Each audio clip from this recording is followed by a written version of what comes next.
ধুকপুক করছে আতঙ্কে আর রাগে। মনে মনে বলল, কোনোভাবে বাড়ি পৌঁছাতে পারলেই হলো। জাঙ্কুক সেদিকে তাকিয়ে ডান হাতের উল্টো পিঠ দিয়ে নাকটা ঘষল। ঠোঁটে তার রহস্যময় বাঁকা হাসি। অতঃপর ধীরে ভঙ্গিতে গাড়িতে ভেতরে উঠে বসলো। মুহূর্তের ভেতর গাড়ি গর্জে উঠল। সেদিনের পর থেকে তে যেন নিজের ভিতরে গুটিয়ে গেছে। টানা 2 দিন বাসার ভিতরে বন্দি ছিল সে, ভার্সিটিতেও যায়নি। তবে আজকের দিনটা ভিন্ন। আজকে ক্যাম্পাসের সাংস্কৃতিক অনুষ্ঠানের আয়োজন আছে। প্রথমে তে তো অংশ নিতে রাজি হয়নি। তার মন তখনও ভারী। সে তো এক ধরনের জমজমাট অনুষ্ঠানের মানুষ নয়। তবে তার বান্ধবীদের লাগাতার জোরাজোরিতে শেষ পর্যন্ত রাজি হয়ে গেল। তাদের বান্ধবীরা আরো একটা জেদ করলো, শাড়ি পরতে হবে। তে ফ্রেশ হয়ে আয়নার সামনে এসে দাঁড়ালো। ভেজা চুলগুলো মেলে দিয়ে শুকাচ্ছে, কিন্তু মাথার ভিতরে একটা ভয়। শাড়ি কিভাবে সামলাবে সে? হঠাৎ করে তার উদ্ধারকর্তা জিসুকে ডাকতে শুরু করলো। এরপর বোনের পিছু কতক্ষণ ঘোরাঘুরি করলো যেন তাকে শাড়ি পরিয়ে দেয়। হাতের কাজ শেষ করে বোন ব্যস্ত হাতে আলমারি থেকে বের করে আনলো একখানা লাল জামদানি শাড়ি। অনেক ধৈর্য নিয়ে শেষ পর্যন্ত তেকে শাড়িটা পরিয়ে দিল জিসু। এইদিকে লিজাও সুন্দর করে শাড়ি পরে নিচে নেমে এলো। সে শাড়ি সামলাতে সামলাতে বেরিয়ে এলো ঘর থেকে। হাঁটতে হাঁটতে হাঁটতে হাঁটতে গজগজ করতে লাগলো, সবার সাথে বিয়ে বিয়ে, আর কিছু নেই কি? শাড়ি পরলে কি এখন বিয়ে করতে হবে? বাইরে এসে গাড়ির দিকে পা বাড়িয়ে তার বুকটা যেন কেঁপে উঠলো। সেখানেই দাঁড়িয়ে ছিল বেগম, 2 হাত পকেটে গুজে। লিজা কিছু বলার আগেই বেগম বলে উঠলো, লিজা। ধীরে ধীরে ঘুরে তাকাতেই দেখলো বেগম গাড়ির দরজা খুলে ধরে দাঁড়িয়ে আছে। তার মানে হলো বেগম তাকে ভার্সিটি পৌঁছে দেবে। সে দ্বিধাগ্রস্ত পায়ে এগিয়ে আসে, একবারও চোখ তুলে তাকালো না। দ্রুত গাড়িতে উঠে বসলো। পুরো পথ নিস্তব্ধতা কেটে গেল।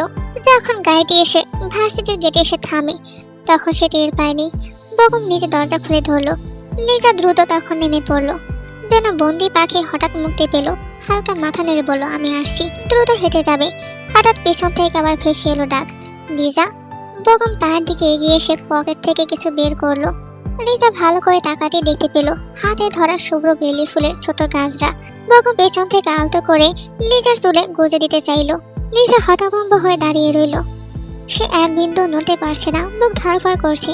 গাছরা গুজে দিয়ে বেগম নিচু স্বরে কানে ফিসফিস করে বলল, তোকে অসম্ভব সুন্দর লাগছে আজকে। শুধু এটার কমতি ছিল। এটা আপনি কোথায় পেলেন? গাড়ি যখন জ্যামে দাঁড়িয়েছিল জানলা দিয়ে একজন বিক্রি করছিল। তোর কথা মনে পড়লো, তাই নিলাম। ভালো লাগেনি তোর? তাহলে খুলে দি। না না, পছন্দ হয়েছে, ধন্যবাদ এটা দেওয়ার জন্য। ঠিক আছে, এখন যা। লিজা বড় বড় পা ফেলে দ্রুত গেটের ভিতর ঢুকে গেল। বুক এখনো কাঁপছে, তবে সেটা ভয় নয়, এক অজানা অদ্ভুত শঙ্কায়, যা সে নিজেই বুঝতে পারলো না। ভিতরে ঢুকতেই রোজির সাথে দেখা হলো। কিরে, এখনো তে কি আসেনি?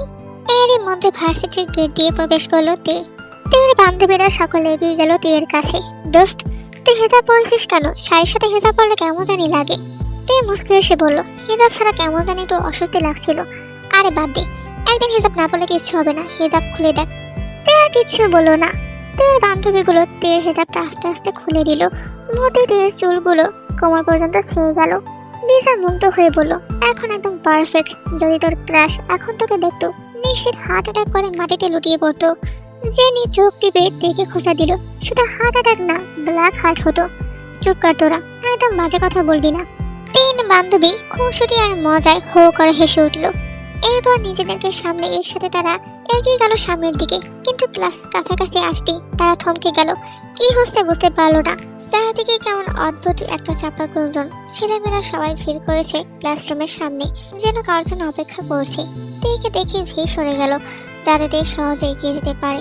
অবাক চোখে সে চারপাশে দেখে আরো বেশি বিস্মিত হলো যখন দেখলো ছেলেরা একে একে তার হাতে লাল গোলাপ ধরিয়ে দিচ্ছে। 1, 2 জন, 3 জন, এভাবে ধীরে ধীরে যেন অদ্ভুত খেলা শুরু হলো। তেল, জেনি, লিজা তো অবাক। জেনি ফিসফিস করে বলল, দোস্ত, এটা হচ্ছে কি?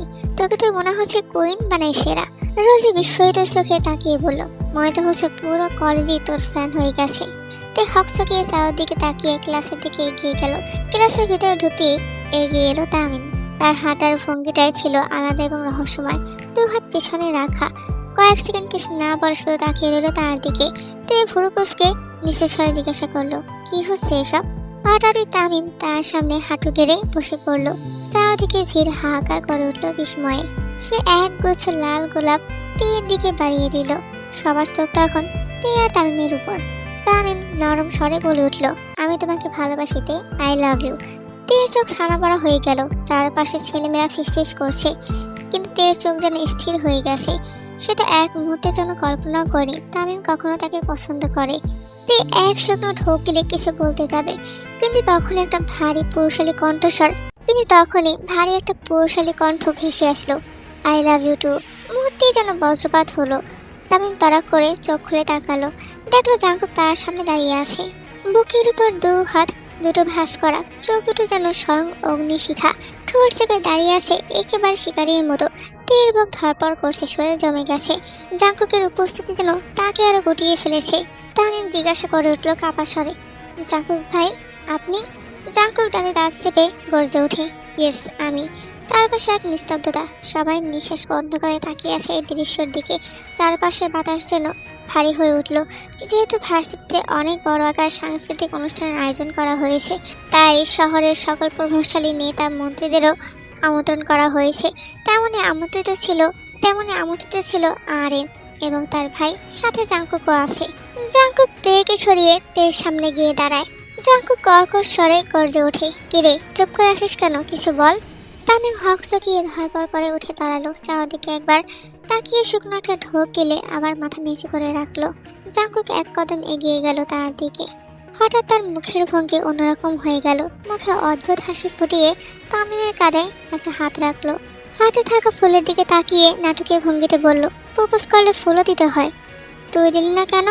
আই লাভ ইউ টু তো আমিও বললাম, অথচ তুই খাম্বার মতো দাঁড়িয়ে আছিস।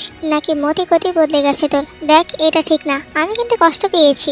জাঙ্কুককে প্রথমে দেখে সবাই যতটা ভয় পেয়েছে, এখন তার নাটকীয় ভঙ্গি আর কথা শুনে মুখ টিপে হাসছে সবাই। জাঙ্কুক তামিমের হাত থেকে ফুলগুলো নিজের হাতে নিয়ে ঘুরিয়ে ঘুরিয়ে দেখতে লাগলো। এরপর নাকের কাছে নিয়ে ঘাস শুকিয়ে মুখ বাঁকিয়ে বলল, নাইস। এক মুহূর্ত নীরবতার পর আবার বলল, but I have a on question. তার কথায় তামিম একটু ভুরু উঁচিয়ে জানতে চাইল কি। চারপাশে সবাই অধীর আগ্রহে তাকিয়ে আছে তাদের দিকেই। জাঙ্কুক আরেক ধাপ এগিয়ে এসে কণ্ঠ নিচু করে তামিমের কানে মুখটা নিয়ে হিসহিস করে বলল, তোর সাহস কি করে হলো জীবন জাঙ্কুকের প্রেয়সীকে প্রপোজ করার মতো এত বড় দুঃসাহস দেখানোর? আমি ভাবছি তোর কলিজাটা কত বড় যে এই স্পর্ধা দেখালি। তামিম জাঙ্কুকের কথা শুনে শুকনো একটা ঢোক গিলল। এতটুকু সে বুঝতে পেরেছে যে জাঙ্কুক প্রেকে পছন্দ করে কিংবা ভালোবাসে, আর সে জাঙ্কুকের ভালোবাসার মাঝখানে এসে পড়েছে। এতটা নির্ভর সে নয়, এই কথার মানে বুঝতে পারবে না। জাঙ্কুক এবার আরেকটু দূরে সরে গিয়ে হালকা চিৎকারের ভঙ্গিতে বলল, যেহেতু তোর কলেজাটা এতই বড়, এতই প্রশস্ত, একটা কাজ করি, কেটে টুকরো টুকরো করে সবাইকে ভাগ করে দিই, কি বলিস? তার কথা সবাই কেঁপে উঠল, কেউ নড়ছে না। জাঙ্কুককে এই মুহূর্তে বোঝা দুষ্কর। তামিম অপরাধীর ন্যায় মাথা নিচে সরে বলল, সরি ভাই, আমি জানতাম না যে আপনি তেকে। শ্রাপ গর্জে ওঠে জাঙ্কুক, তার গর্জনে দেয়াল পর্যন্ত কেঁপে উঠল। তামিম আর কিছু বলতে পারল না, শুধু মাথা নত করে আছে। জাঙ্কুক কর্কশ হয়ে আবার চেঁচিয়ে উঠে আঙুল নেড়ে বলল, যদি তোর কলিজা গুদ্ধ সব ঠিকঠাক রাখতে চাস, এখনই আমার চোখের সামনে থেকে দূর হয়ে যা, কুইক। তামিম অপমান আর অসহায়ত্বের ভারে পা টেনে ঘুরে বেরিয়ে যেতে নেয়, তবে হৃদের পাশে এসে তার পা থেমে যায়। তার বুকটা কেমন চিনচিন করে ব্যথা করছে। সে তো সত্যি সত্যি দেখে ভালোবাসে, অথচ জাঙ্কুকের ক্ষমতার কাছে সে হেরে গেছে। নিজের ভালোবাসার কথাটা জানাতে এসে এখন অপমানিত হয়ে ফিরে যাচ্ছে। তার থেকে তো ভালো ছিল নিজের ভালোবাসা প্রকাশ না করা। নিজের উপর নিজের খুব রাগ হচ্ছে। এখন কি তে তার সাথে বন্ধুত্ব শেষ করে দিবে, নাকি না অন্য কোনো প্রশ্ন আসছে না, কারণ তে এখন জাঙ্কুকের জীবনের এক গুরুত্বপূর্ণ অংশ। সেখানে অন্য কোনো প্রশ্ন থাকাটাও তার জন্য বিলাসিতা। সে শেষবারের মতো চোখ তুলে তাকায় তের দিকে, কিন্তু তে চোখ নামিয়ে রেখেছে, একবারও তার দিকে ফিরে তাকালো না। হয়তো এটাই হওয়ার ছিল। সে একটা ব্যথাতুর দীর্ঘ নিঃশ্বাস ফেলে দ্রুত বাইরে বেরিয়ে যায়, বুকে এক চাপা যন্ত্রণা নিয়ে। জাঙ্কুক আবার ধীরে ধীরে ঘুরে তাকালো শোভিনের দিকে। গর্জে উঠল সে, শোভিন কাই, 2 মিনিটের মধ্যে আমি এই ক্লাসরুম ফাঁকা চাই, রাইট নাও। তার হুকুমের সাথে সাথে নড়ে ওঠে তার অ্যাসিস্ট্যান্টগুলো। সবাই হুড়মুড় করে বেরিয়ে গেল। 2 মিনিটের মাথায় পুরো ক্লাসরুম ফাঁকা। শুধুমাত্র তাদের বান্ধবীরা দাঁড়িয়ে আছে, আর লিজা দাঁড়িয়ে আছে গুটিসুটি হয়ে দরজার পাশে। জাঙ্কুক সেদিকে একবার তাকিয়ে হুঙ্কার ছাড়ে, তোরা দাঁড়িয়ে আছিস কেন? লিজা কেঁপে ওঠে, তের হাত শক্ত করে ধরে। এরপর চারজনই বেরিয়ে যেতে উদ্যত হয়। তখন তে এক হ্যাঁচকা টানে থেমে যায়, সাথে লিজাও। তাকিয়ে দেখে জাঙ্কুক তের ডান হাত শক্ত করে ধরে রেখেছে। তের দিকে জ্বলন্ত দৃষ্টি ছুঁয়ে দিয়ে বলে, তোমাকে দিতে বলিনি। লিজা চোখে বড় বড় করে অবাক হয়ে তার দিকে তাকিয়ে আছে। জাঙ্কুক কোনো পরোয়া করলো না, বিরক্ত হয়ে ঝাঁঝালো কণ্ঠে বলল, ওর হাত ছাড় লিজা। লিজাও এতটা নির্বোধ না যে সিংহের মতো ভাইয়ের হাতে বান্ধবীকে রেখে যাবে। লিজা তের হাত টেনে বলে, কেন? কারণ আমি বলেছি। সেটাই তো, তুমি কেন বলেছো?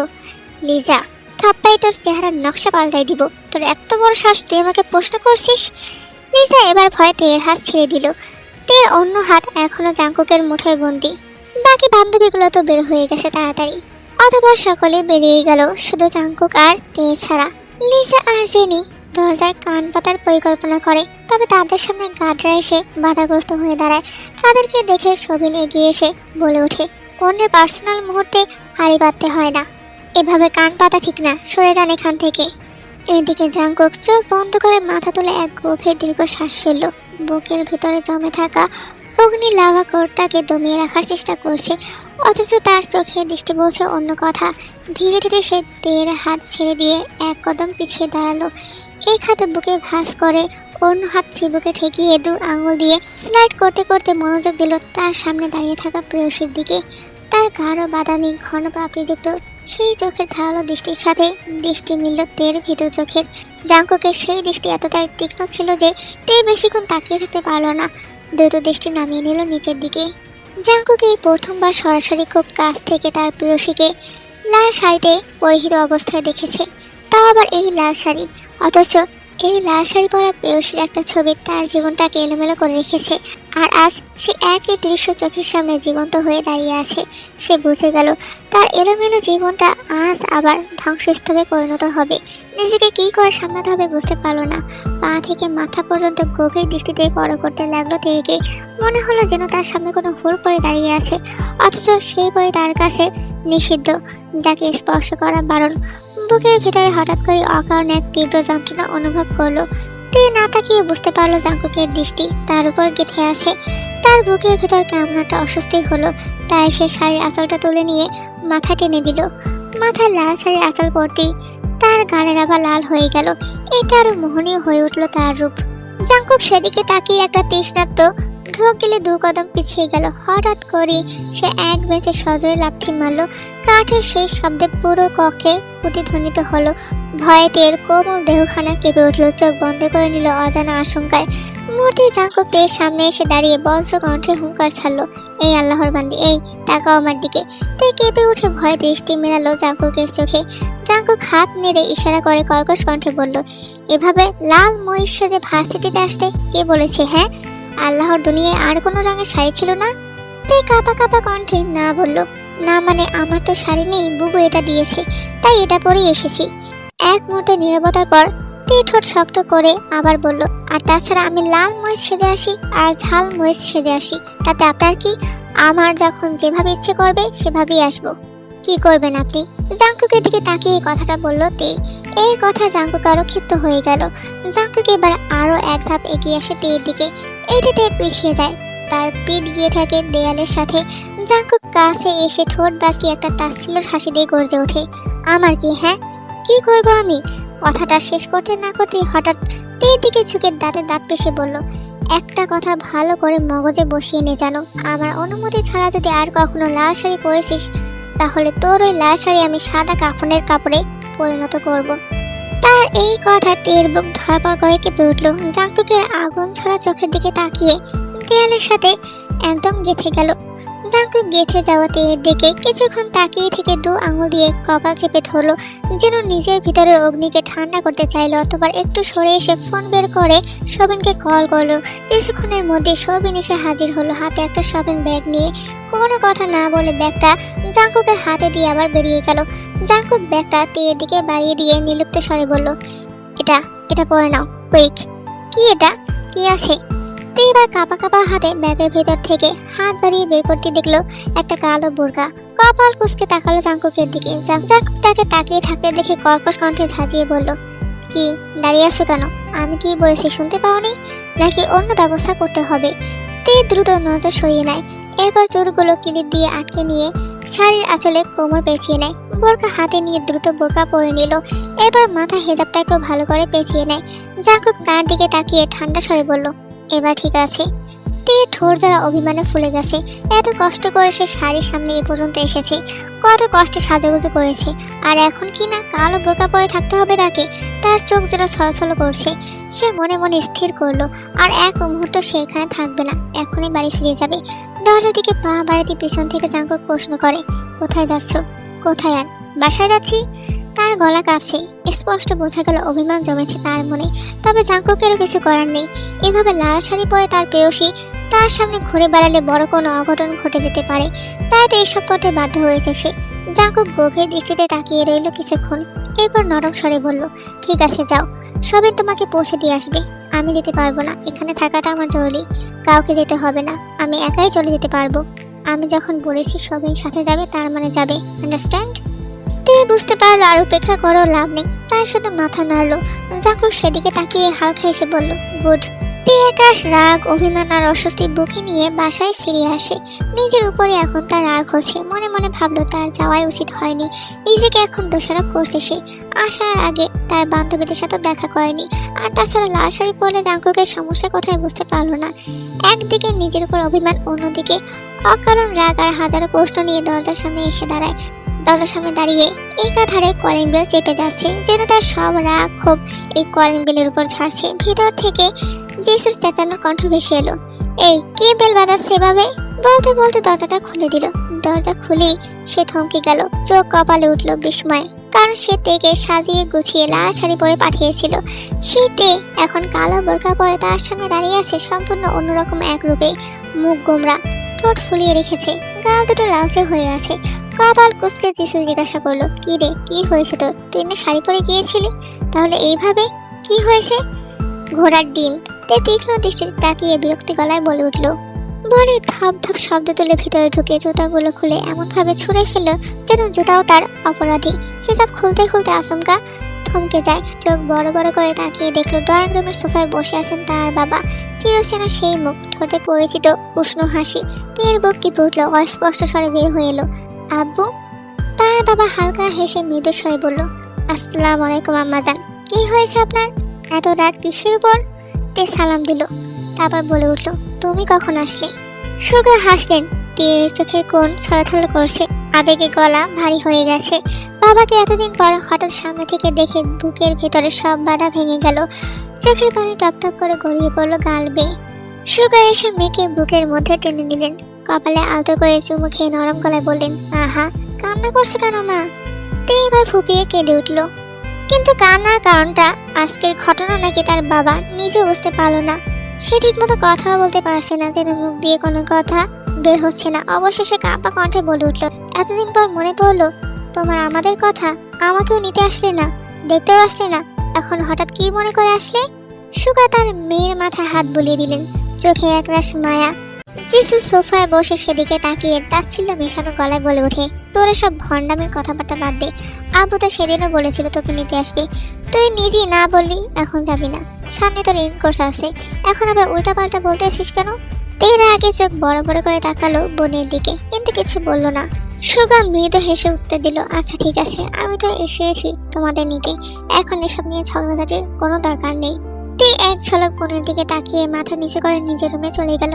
বোরকা হিজাব খুলতে খুলতে ফুসফুস করে বলল, উফ, এই জাঙ্কুকের বাচ্চা আমার জীবনটা কইরে দিছে ভাজা ভাজা।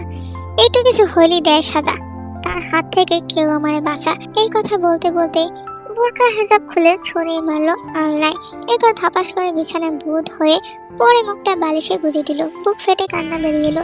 চাপা কান্না হলো এতটা গভীর যে তার ভিতরে সব অভিমান, কষ্ট, রাগ যেন বেরিয়ে আসতে চাইছে। তার বুকের ব্যথা কিছুতেই হালকা হলো না, যেন জাঙ্কুক নামের এই ঝড় তার সমস্ত শান্তি কেড়ে নিয়েছে আর তাকে ফেলে রেখেছে এক অস্থির আধারে। অথচ সে ঝড় তার জীবনে সে নিজে নিয়ে এসেছে। মসজিদে মাগরিবের নামাজ শেষ করে মসজিদের সামনে কিছুক্ষণ দাঁড়িয়ে রইলেন সুগা। হাওয়ায় আছে এক ধরনের শীতলতা, তবুও তার বুকের ভেতরে জমাট বাঁধা অস্বস্তি। ধীর পায়ে রাস্তায় বেরিয়ে একটা রিক্সায় উঠলেন তিনি। কিছু সময় পর মীর হাউসের সামনে এসে থামলো। বিশাল লোহার গেট, উপরে খোদাই করে অক্ষরে লেখা মীর হাউস। রিক্সা থেকে নামতেই গার্ডরা দ্রুত এগিয়ে এলো। নিজের পরিচয় দিতে এক গার্ড ভিতরে ফোন করে খবর নিয়ে মূর্তি গেট খুলে দিল। ভদ্রভাবে তাকে ভেতরে প্রবেশ করতে বললেন একজন গার্ড। তাকে ভেতরে নিয়ে ড্রয়িং রুমের এক পাশের সোফায় বসতে ইঙ্গিত করে বিনয়ের সঙ্গে বিদায় নিয়ে চলে গেল। ঘর প্রায় নির্জন, কেবল দুজন পরিচিতা নীরবে কাজ করছিল। ঠিক সেই সময় পাশের ঘর থেকে পরিপাটি শাড়ি পরে বেরিয়ে এলেন জিন। তার দৃষ্টি দৃঢ় অথচ ভদ্রতার আবরণে মোড়া। তাকে দেখেই সুগা উঠে দাঁড়ালেন, মাথা নিচু করে সালাম দিলেন। জিনও সালামের উত্তর নিলেন। আরে বসুন না, দাঁড়িয়ে পড়লেন কেন? সুগা পুনরায় নির্দিষ্ট আসনে বসে পড়ল। জিন লক্ষ্য করলো তের বাবার সাথে তের চেহারার তেমন কোনো মিল নেই। হয়তো তের মায়ের মতো হয়েছে তে। নীরবতা ভাঙলেন তিনি নিজেই। স্বর ছিল নির্লিপ্ত অথচ স্থির। আপনি এত দূর থেকে আমার ডাকে কষ্ট করে এসেছেন, তার জন্য আপনাকে ধন্যবাদ। হয়তো বুঝতে পেরেছেন আমি কেন ডেকেছি। জি, আন্দাজ করতে পেরেছি। আপনার মেয়ে তে আর আমার মেয়ে লিজা খুব ভালো বন্ধু। তে কয়েকবার এসেছে এই বাড়িতে, তখন আমি দেখেছিলাম তাকে। আপনার মেয়েকে দেখে আমি সত্যিই মুগ্ধ হয়েছি। আজকালকার যুগে এমন মেয়ে পাওয়া দুষ্কর। আপনি আপনার মেয়েকে সত্যিকারের শিক্ষা গড়ে তুলেছেন। আমি আমাদের বৌগমের জন্য তেকে নিতে চাই। এরই মধ্যে বৌগমও আসলো। বৌগমের সাথে সুন্দর করে পরিচয় করিয়ে দিল। বৌগম একটা দীর্ঘ শ্বাস ফেলে চলে গেল নিজের রুমে। দেখে মনে হচ্ছে সে খুশি হয়নি তার চাচির কর্মকাণ্ডে। কিছু সময় পর জাঙ্কু গট গট করে ভিতরে প্রবেশ করলো। শরীর কালো, প্যান্ট শার্টে আবৃত, চুলগুলো এলোমেলো, চোখে মুখে অদ্ভুত ক্লান্তি। ড্রয়িং রুমে ঢুকে ধপাস করে দেহখানা অদ্ভুত ভঙ্গিতে ছড়িয়ে দিল সোফায়, যেন সারাদিনের ক্লান্তি এক নিমেষে শরীরটাকে ভেঙে ফেলেছে। জিন সঙ্গে সঙ্গে বিরক্তিতে কপাল গুঁজে নিলেন। তার ছেলের এই বেহাল লাগাম ছাড়া আচরণ মাঝে মাঝে তার ধৈর্যের বাঁধ ভাঙতে চায়। জাঙ্কুক চোখ বন্ধ করে হাত পা টানলো, ঘাড়টা ডানে ভাবে গড়িয়ে একটু আরাম নেওয়ার চেষ্টা করলো। অতঃপর চোখ খুলে তাকালো মায়ের দিকে। নিজের মাকে এভাবে তাকিয়ে থাকতে দেখে প্রশ্ন করে, এভাবে তাকিয়ে আছো কেন? আমি আবার কি করলাম? তার কণ্ঠে একরকম উদাসীনতা, আবার একটু বিদ্রুপও মিশে আছে। জিন কিছু বলার আগে জাঙ্কুকের চোখ পড়ে পাশের সোফায় বসা মধ্যবয়সী লোকটির দিকে। সে ভেবে না তার মায়ের কোনো ক্লায়েন্ট হবে হয়তো, তার সাথে সাথে ঠোঁট বাঁকিয়ে মাকে প্রশ্ন করলো, মাটাকে দেখে তো মনে হয় না কোনো ক্রাইম করেছে। তার কথা শুনেই সুগা গলা খাকাই দিলেন দুবার। সামান্য অস্বস্তিতে নড়ে চড়ে বসলেন। অন্যদিকে জিন তাতে দাঁত চেপে কাঠের মতো কঠিন কণ্ঠে বললেন, ভদ্রভাবে কথা বলো বেয়াদব ছেলে। উনি আমার কোনো ক্লায়েন্ট নন, আমার মেহমান। মেহমান? আগে তো কখনো দেখিনি। কথা শেষ করে টেবিলে রাখা ঠান্ডা পানির গ্লাসটা টেনে নিয়ে এক চুমুক দিয়ে গলা ভেজালো। জিন এবার দৃঢ়স্বরে উত্তর দিলেন, উনি তের বাবা। তের বাবা? কথাটা শোনা মাত্রই জাঙ্কুক যেন বজ্রাঘাতে বিদ্ধ হলো। এক ঢোক পানি যেন গলায় আটকে গেল। বিষম খেয়ে কাশতে কাশতে এক ছটকায় উঠে দাঁড়ালো। কিছুটা পানি পড়েও তার শার্টে ভিজে গেল। তাড়াহুড়ো করে শার্ট ছাড়তে ছাড়তে এবার তাকালো সুগার দিকে। কোন দিক থেকেই তের মতো লাগছে না। সে কি করে বুঝবে যে এটা তার শ্বশুর মশাই? তবে কিছুটা যিশুর সাথে মিল আছে, তা পরে বুঝতে পারলো। মুহূর্তে তার মাথা ঘুরে গেল। মনে মনে বলল, গেল আর ধাপ পিছিয়ে গেল আমার বিয়ে নামক যুদ্ধ। অন্ধের মতো না বুঝে শুনে শ্বশুর মশাইকে দিলাম মালটাল বলে। এখন না দাঁড়ালেই হয় আমার বিয়ের রাস্তার ঢাল হয়ে। সুগা এবার উঠে দাঁড়ালেন বিদায়ের উদ্দেশ্যে। বেরোনোর আগে এক ঝলক তাকালেন জাঙ্কুকের দিকে। সংবাদে পত্রিকায় জাঙ্কুকের নামে অনেকবার বিতর্ক, অশান্তি আর লাগামহীনতার গল্প শুনেছেন তিনি, কিন্তু আজ প্রথমবার সরাসরি দেখে উপলব্ধি করলেন গুজবে অনেকটাই সত্যি। জাঙ্কুক একবার মায়ের দিকে তাকালো, তারপর সুগার দিকে অপ্রস্তুত গলায় জিজ্ঞাসা করলো, তের সাথে তো আপনার কোনো চেহারার মিল নেই। দেখে সত্যি আপনার মেয়ে? জিন ধমক দিয়ে উঠলেন, এসব কি আজে বাজে প্রশ্ন করছো? সুগা মৃদু হেসে গলা পরিষ্কার করলেন, তে আর ওর ভাই আসলে ওদের ফুপির মতো হয়েছে, এজন্য আমার চেহারার সাথে মিল নেই। সুগা বেরিয়ে যেতেই জাঙ্কুক প্রশ্ন করলো তার মায়ের দিকে, তের বাবা হঠাৎ কেন এলো বলো তো? তেকে এই বাড়ির বউ করার প্রস্তাব দিয়েছি আমি, কিন্তু উনি রাজি হননি, বলেছেন ভেবে চিনতে পরে জানাবেন। এক মুহূর্তের জন্য থমকে গেল জাঙ্কুক। বুকের ভিতরটা যেন হালকা কেঁপে উঠল। সে কি ঠিক শুনছে? তার মা নিজ থেকে তার প্রেয়সীকে এই বাড়ির বউ করে আনতে চায়? তাহলে কি তার বাবা সবকিছু তার মাকে বলে দিয়েছে, আর তার জন্যই তার মা প্রেয়সীকে আনতে চায়? এই কথা যেন অবিশ্বাস্য লাগছে তার। মুহূর্তের ভিতরে তার ভিতরে শক্ত রুর মুখোশটা ফেটে হালকা লাজুক হাসি ফুটে উঠল ঠোঁটের কোণে। তাকে এভাবে অদ্ভুতভাবে হাসতে দেখে জিন সেদিকে কপাল কুঁচকে তাকালো। কিছু বলতে যাবে তার আগে জাঙ্কুকের চাচা হুড়মুড় করে ভিতরে ঢুকলো। জাঙ্কুকে উদ্দেশ্য করে বলল, কিরে তুই এখনো দাঁড়িয়ে আছিস? বাইরে সবিন তোর জন্য কতক্ষণ ধরে অপেক্ষা করছে। তোর গুছগাছ কত দূর? সব রেডি। কাইকে বলো ব্যাগগুলো গাড়িতে তুলে দিতে। জিন প্রশ্ন করলো, কোথায় যাচ্ছ তোমরা? একটা সমাবেশ আছে, আগে চট্টগ্রাম যেতে হবে, এরপর সেখান থেকে সিলেট। কতদিনের জন্য যাচ্ছ? এই 3-4 দিন তো লাগবেই। আমার ভাইজান কি যাচ্ছে? আমাকে তো কিছু জানালো না। না ভাবি, ভাইজান যাবে না বলি তো আমি আর জাঙ্কুক যাচ্ছি। ভাইজানের এখন এখানে থাকাটা জরুরি। জাঙ্কুক শার্টের হাতা গোটাতে গোটাতে গম্ভীর গলায় বলে উঠল, চলো চাচ্ছু, আসছি আম্মা। দুজনই দরজার দিকে এগিয়ে গেল, কিন্তু দরজার মুখে হঠাৎই জাঙ্কুকের পা থেমে গেল। কিছু একটা ভেবে আবার পেছনে ঘুরে আসে, মায়ের কাছাকাছি গিয়ে নিচু গলায় বলে, তের বাবা যদি রাজি না হয় তাহলে দ্রুত রাজি করানোর ব্যবস্থা করো, তা না হলে আমি আবার অ্যাকশন নিব। কথাটা বলে মায়ের দিকে তাকিয়ে ঠোঁটে এক গাল দুষ্টমি মাখা হাসি ফুটিয়ে বেরিয়ে গেল তার চাচার সাথে। জিন কয়েক সেকেন্ড স্তব্ধ হয়ে গেলেন, ছেলের পেছন ফিরে যাওয়া দেখলেন, বুঝতে পারলেন না বেগমের বিয়ে নিয়ে তার এত তারা কিসের। তিনি ভেতর ভেতর ভাবলেন, এতটা দায়িত্ববান কবে হলো তার ছেলে যে ভাইয়ের বিয়ে নিয়ে ভাবছে। অথচ বিচক্ষণ জিন এটা বুঝতে পারলো না সে আসলে ভাইয়ের না, নিজের ব্যাপারে কথা বলে গেছে। হিসাব মেলাতে না পেরে জিন মাথা নেড়ে ঘরের দিকে চলে গেল একরাশ প্রশ্ন আর সংশয় নিয়ে। অন্যদিকে তে সোফায় গুটিসুটি হয়ে বসে আছে, দুপা তুলে হাঁটুর উপর চিবুক থেকে রেখেছে, ঠোঁট আর গাল দুটো ফুলিয়ে রেখেছে, চোখ দুটো আধো লাল, মুখে ভাঙা ঘুমের ক্লান্তি। সারাদিনটাই প্রায় কেটেছে ঘুমিয়ে ঘুমিয়ে। যিশু কয়েকবার ডাকছিল কিন্তু তে উঠেনি, দুপুরের খাবারও খায়নি। যিশু ভেবেছিল হয়তো তার বোনের শরীর খারাপ, তাই আর বিরক্ত করেনি। যাই হোক, যিশু এসে তের সামনেই বসলো, হাতের ফোনটা টেবিলে রেখে কিছুক্ষণ এক দৃষ্টিতে বোনের দিকে তাকিয়ে থেকে দৃঢ় স্বরে জিজ্ঞাসা করলো, তোর কি হয়েছে তে? রোগ হয়েছে, সেটা তো সারা জীবন লেগেই থাকে, এখন আবার কি রোগ হলো? মরণ রোগ। এই তেরা তেরা কথা কার কাছ থেকে শিখেছিস? জীবন জাঙ্কুকের থেকে। শেষ কথাটাতে এতটাই অস্পষ্টভাবে ফিসফিস করে বলল যে যিশু শুনতেই পেল না। কিছুটা বিভ্রান্ত হয়ে কি বললো বোঝার চেষ্টা করে, কিছুক্ষণ তাকিয়ে রইল বোনের দিকে, অতঃপর আবার বলল, কিছু তো একটা হয়েছে তোর, সেটা আমি স্পষ্ট বুঝতে পারছি, আর এটাও বুঝতে পারছি তুই সেটা লুকাচ্ছিস। কি হয়েছে তোর বলতো? কে বলে তো বললে আমি লুকাচ্ছি? যেটা লুকিয়েছি সেটা আবার বলবো কেন? একটা থাপ্পড় দেবো, দাও সবাই মিলে আমাকে থাপড়াও। আমি ছাড়া আর কে থাপড়ায় তোকে? জিসু এবার ভুরু কুচকে ঠোঁটের ছোট চেপে জিজ্ঞাসা করলো। তে শুধু কটমট করে তাকিয়ে রইল, কিছু বললো না। প্রায় 1 ঘন্টা জার্নির পর অবশেষে জাঙ্কুকের দল পৌঁছে গেল চট্টগ্রামে। তখন প্রায় রাত 11টার কাছাকাছি। চারদিকে শহরের বাতাস যেন অস্বাভাবিক এক উত্তেজনায় ভরপুর। তারা চট্টগ্রাম এসেছে এই খবর ছড়িয়ে পড়তেই পুরো পরিবেশ যেন অন্যরকম হয়ে গেছে। বিমানবন্দর থেকে বের হতেই শত শত মানুষ চারদিক থেকে তাদের ঘিরে ধরলো। জনতার কণ্ঠের স্লোগান, ভিড়ের উত্তেজনা, চারদিকে ক্যামেরার ফ্ল্যাশ, সব মিলিয়ে যেন এক উৎসব মুখর পরিবেশ। সেখানকার কেন্দ্রীয় নেতারা নিজ হাতে তাদের অভ্যর্থনা জানালো। নিরাপত্তার দায়িত্ব নিল ডিবি পুলিশের বিশেষ দল। লম্বা পথ পাড়ি দিয়ে ক্লান্ত জাঙ্কুক নির্দিষ্ট রুমে ঢুকিয়ে দেহটা ছুঁড়ে দিল নরম বিছানায়। এদিকে জাঙ্কুকের চাচা, সে সারা পথ খেয়াল করেছে জাঙ্কুককে অন্যরকম লাগছে। তার চেহারায় কেমন এক উজ্জ্বলতা, ঠোঁটের কোণায় চাপা হাসি লেগেই আছে। তোর কি হয়েছিল জাঙ্কুক? ঢাকা থেকে লক্ষ্য করছি, এমন একা একা হাসছিস কেন? আর তোর গায়ে কি জিনের বাতাস লাগছে নাকি? জিনের বাতাস না, বিয়ের বাতাস লাগছে। কি বললি তুই? বিয়ে করে ফেলেছিস? আর সেটা তুই আমাদের না জানিয়ে এই পরিস্থিতিতে? এই থামো তো, বিয়ে করলে কি আর এখানে তোমার সাথে এক রুমে বসে থাকতাম? অবশ্যই বউয়ের কোলে ঘুমিয়ে থাকতাম। তাহলে যে বললি বিয়ের বাতাস লাগছে? বাতাস লাগছে বলছি, বিয়ে করছি সেটা তো বলিনি। সবসময় তো অগ্রিম বোঝো কেন? তোমাকে মানে বুঝতে হবে না। এখানে কি করছো? যাও এখান থেকে, আমাকে আমার মতো থাকতে দাও। আমি নিজেকে নিজের মতো গুছিয়ে নিয়েছি, এখন এখান থেকে যাও। যাও যাও, নাকি যাওয়ার জন্য ধরতে হবে তোমার পাও? জাঙ্কুকের চাচা ভুরু কুচকে রুম থেকে চলে গেল। এদিকে পরের দিন তেসহ তের পরিবার চলে যায় গ্রামে, কারণ গ্রামে তার মামার বড় মেয়ের বিয়ে। সন্ধ্যার পর গায়ে হলুদের অনুষ্ঠান প্রায় শেষের দিকে। উঠোন জুড়ে রঙিন আলো, ফুলের সাজ আর ফুলরে ভরে আছে চারপাশ। সবাই এক রকমের পোশাকে, মেয়েরা হলুদ আর সবুজ রঙের শাড়ি। তবে তেকে এত জোর করে শাড়ি পরাতে কেউ পারলো না।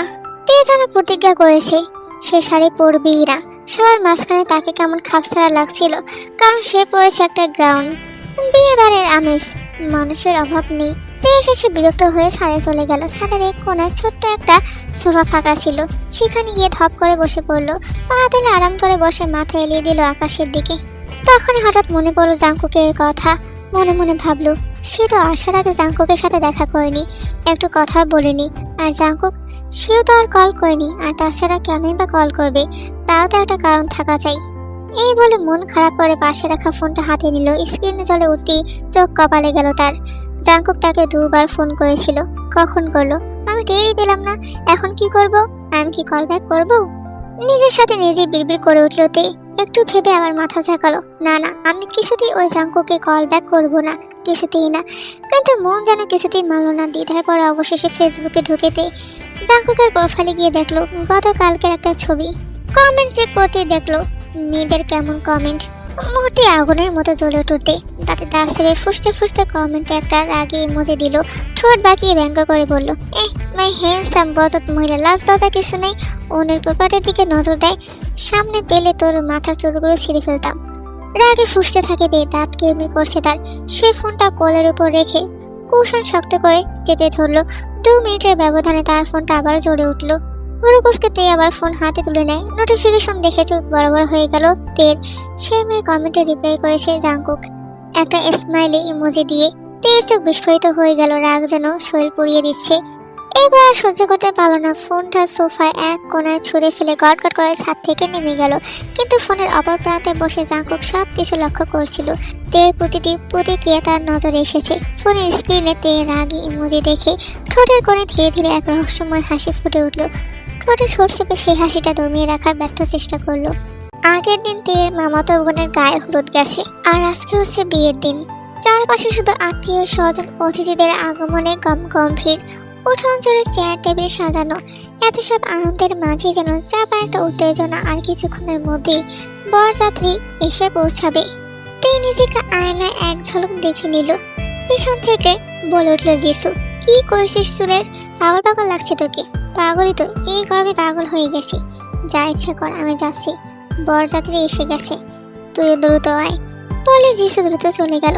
একটু তাড়াহুড়ো করছে তে, কারণ গেটে ফিতা ধরতে হবে আবার। সে চুলগুলো খুলে দিয়ে নিজেকে শেষবারের মতো দেখে নিয়ে যেই ঘুরে যেতে নেয়, ঠিক তখনই দরজার সামনে ছায়ার মতো দাঁড়িয়ে থাকা একজনকে দেখে সে চমকে উঠল। অবাক হয়ে বলল, মুসা ভাই আপনি? কেন, আমি আসতে পারি না বুঝি? না মানে আপনি এখানে কিভাবে? কিভাবে আবার? আমিও তো বিয়েতে আমন্ত্রিত। তুমি তো সব খবরই রাখো না। তের কপালে হালকা বিরক্তি জমলো। ঠোঁট বাঁকিয়ে বলল, আমি কেন আপনার খবর রাখবো? আমার খবর রাখবে না তো কার খবর রাখবে? কিছুদিনের মধ্যেই আমি তোমাকে বউ বানিয়ে নিয়ে যাব, দেখে নিও। আপনার মতো নির্লজ্জ আর একটাও দেখিনি। দয়া করে আমার পিছু না বন্ধ করেন। আমি আপনাকে কোনোদিনও বিয়ে করব না, সেটা আপনিও ভালো করে জানেন। তবুও কেন এভাবে পিছু করছেন? কেন করব না? আমার মধ্যে কিসের কমতি আছে?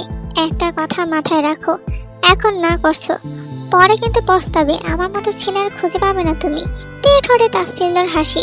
শুনেছি পৃথিবীতে একই রকম দেখতে 7 জন মানুষ থাকে, আপনি সহ আপনার মতো দেখতে বাকি 6 জনকে মুখে থু থু। এই কথা বলেই তে মাথা উঁচু করে রুম থেকে বেরিয়ে গেল। পেছনে দাঁড়িয়ে থাকা মুসার শরীর আগে কিরমির করে উঠল। তার মুঠি শক্ত হয়ে গেল। রাত তখন প্রায় 11টা। ঢাকার রাস্তা যত দূরে দেখা যাচ্ছে তত রাত গাঢ় হচ্ছে। যেও জাঙ্কুকের গাড়িগুলো শসা করে ঢাকার আধারে ছুটে আসছে। সিলেটের সম্মেলন শেষ করে সে আর এক মুহূর্ত সময় নষ্ট করতে চায়নি। আর এম বারবার বলেছিল আগামীকাল সকালে রওনা দিতে, কিন্তু জাঙ্কুক সেই কথায় পাত্তা দেয়নি। অবশেষে গাড়ি এসে পৌঁছালো মিরপুর 11তে। তের বাসার সামনে সাদা শার্ট জড়ানো ক্লান্ত শরীরটাকে ছট করে গাড়ি থেকে নামিয়ে নিল। গাড়ি থেকে নেমে মাথা ঝাঁকিয়ে কপালে আটকে থাকা এলোমেলো চুলগুলো ঠিক করার চেষ্টা করলো। অতঃপর গাড়ির বনেটে হেলে মাথা উঁচু করে তাকালো 6 তলার দিকে। বুকের ভেতরটা কেমন যেন ধকধক করছে। কিছুক্ষণ চুপচাপ দাঁড়িয়ে থেকে জাঙ্কুক একটা ভারী নিঃশ্বাস ছাড়লো। এসে হওয়ার ব্যাপারটা তার কাছে দারুণ লাগলো।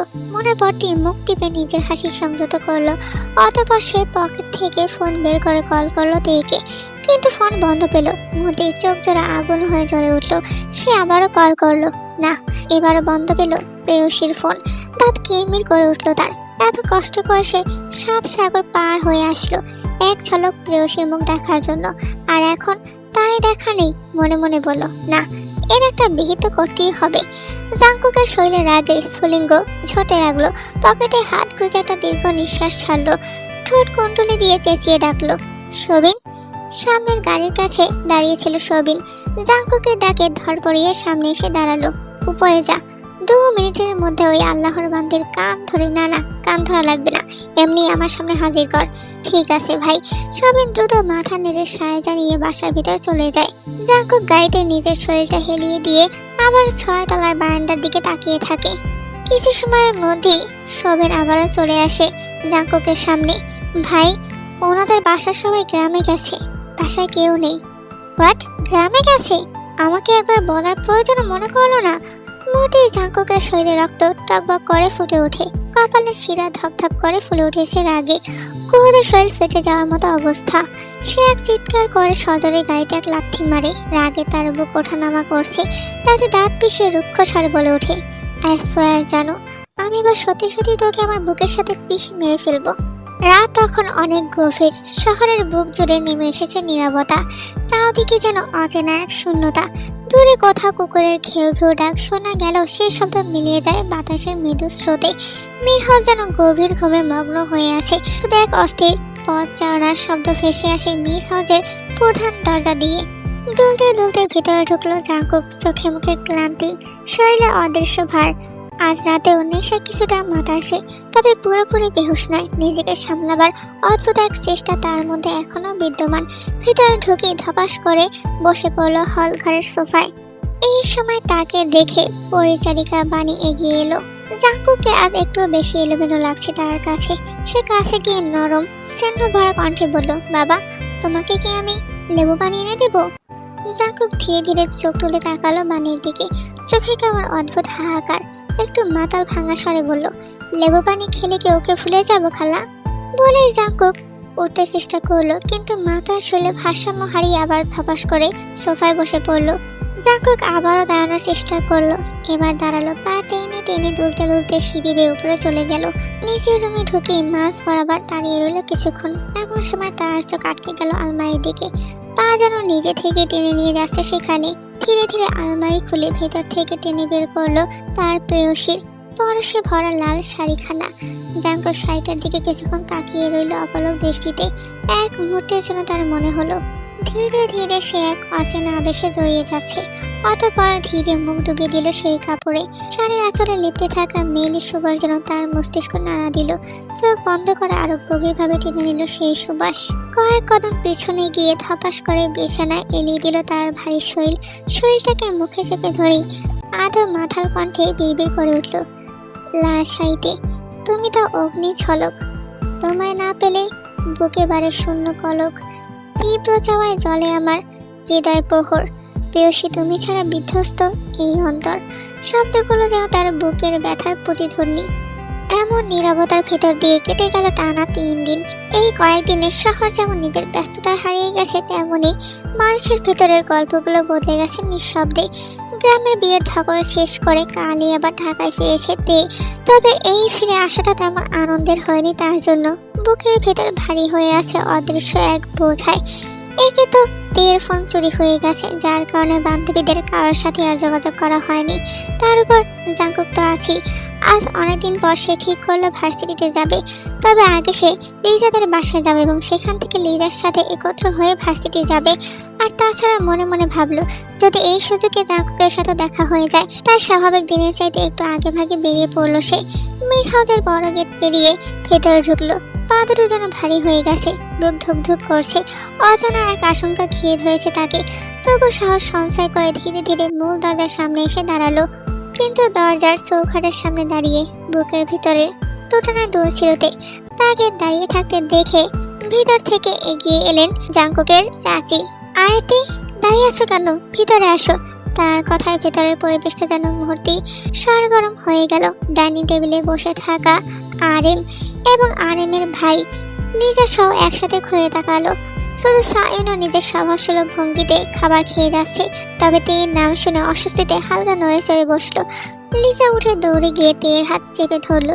কিরে, তুই কবে আসলি? আর তোকে ফোন দিয়ে পাচ্ছি না কেন? এই তো কালই এসেছি, আমার ফোন চুরি হয়ে গেছে, তাই কারোর সাথে যোগাযোগ করতে পারিনি। আচ্ছা উপরে চল, তোর সাথে কথা আছে। এই বলে লিজা তেয়ের হাত ধরে টেনে উপরে নিয়ে যাচ্ছে।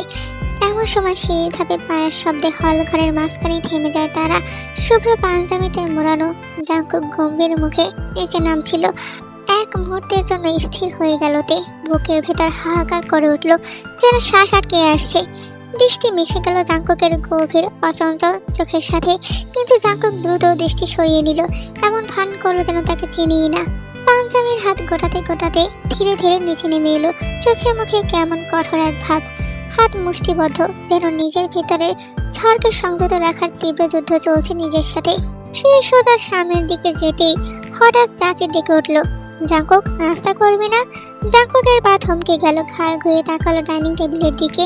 মুহূর্তের জন্য তার দৃষ্টি সবাইকে বিদ্ধ করে গেল, অতঃপর কোনো কথা না বলে সোজা বাসা থেকে বেরিয়ে যায়।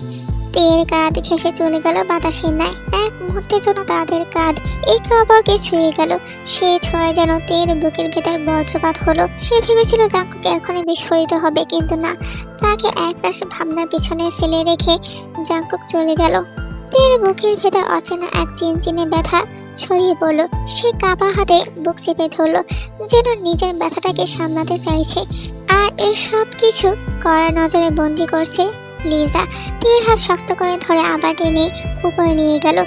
রুমে নিয়ে গিয়ে তের হাত থেকে ব্যাগটা নিল, তারপর বলে উঠল, আমি বিশ্বাস করতেই পারছি না, তুই ভাইয়াকে কি করে ভালোবাসতে পারিস? কি ভালোবাসি? মোটেও না, তে কাঁপা কাঁপা গলায় বলে উঠল। এই যে এক চিলতে হেসে ফেললো। তের মুখটা কেমন লজ্জা লাল হয়ে গেছে। একদম লুকাবি না, সব জানি আমি।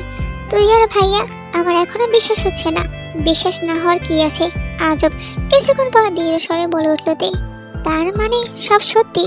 তে এবার কোনো অস্বীকার করলো না, শুধু চোখ নামিয়ে হালকা মাথা নাড়ালো, চোখের ইশারায় বোঝালো হ্যাঁ সব সত্যি। সে জাঙ্কুককে সত্যিই ভালোবাসে।